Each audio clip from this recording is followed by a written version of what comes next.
ఆయనో పాదయాత్రికుడు. అయినా అధికారానికి చేరువగా రాలేకపోయాడు. తమిళనాడులో బీజేపీకి ఊపిరిపోయాలనుకుని ప్రస్తుతం రాజకీయంగా తాను ప్రాణం పోగొట్టుకునే భయంతో వెనకాడుతున్నాడు. కమలం పార్టీకి రాజీనామా చేసిన ఆయన ఆ పార్టీలో ఉంటారా లేక సొంత కుంపటి పెట్టుకుంటారా అన్నది ఇప్పుడు పెద్ద ప్రశ్నగా మారింది.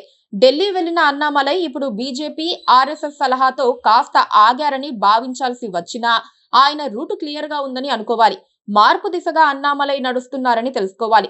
ఫైటర్ గా పేరున్న అన్నామలైకు కొన్ని వర్గాల్లో మంచి పేరున్న మాట వాస్తవం. బీజేపీలోనే ఉన్న ఆయన వ్యతిరేకులు పెద్దగా ప్రభావం చూపలేకపోవడంతో ఇప్పుడు తమిళిసై లాంటి వారిని పార్టీ పక్కన పెట్టి అన్నామలైకే అధిక ప్రాధాన్యం ఇచ్చేందుకు ప్రయత్నిస్తున్నట్లుగా సమాచారం. ఈ క్రమంలో తమిళనాడు యూనిట్ లో సమూల మార్పులకు ప్రయత్నిస్తున్నట్లుగా తెలుస్తోంది. ఈలోపే అన్నామలై అభిమానులు మరో వాదనను తెర మీదకు తెచ్చారు. ఇకపై ద్రవిడ పార్టీలు ఉండవని, రాజకీయమంతా సీఎం విజయ్ వర్సెస్ అన్నామలైగా సాగుతుందని చెప్పుకొస్తున్నారు. అన్నామలై బీజేపీతో ఉంటారా, వెళ్లిపోతారా అన్నది అప్రస్తుతం. ఆయన తన రాజీనామాను వెనక్కి తీసుకున్నా ఆశ్చర్యం లేదు. కొత్త పార్టీ పెట్టినా ఆలోచించాల్సిన పని లేదు. ఒకప్పుడు అద్వానీ కూడా పార్టీ పదవులన్నిటికీ రాజీనామా చేసి మళ్లీ ఉపసంహరించుకున్న ఘటనలను మనం చూశాం. రాజకీయాలు అలాగే ఉంటాయనడానికి సందేహించకూడదు. అన్నామలై సొంతంగా ఎదిగే ప్రయత్నం చేయడంలోనూ తప్పులేదు. రాజకీయాల్లో రాణించడానికి అవసరమైన అన్ని అర్హతలు ఈ మాజీ ఐపీఎస్ కు ఉన్నాయనే చెప్పాలి.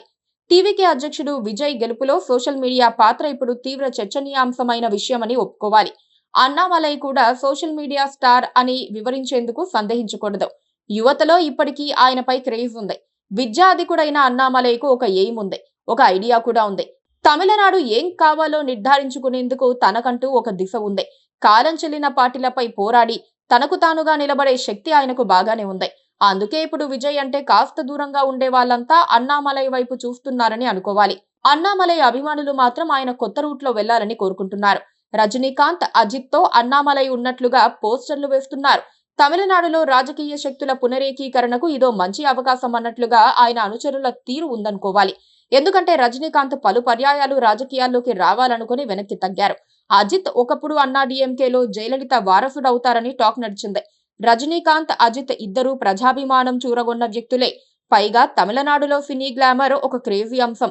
సినిమా వాళ్లే సీఎంలవుతారన్నది అందరికీ తెలిసిన అంశం.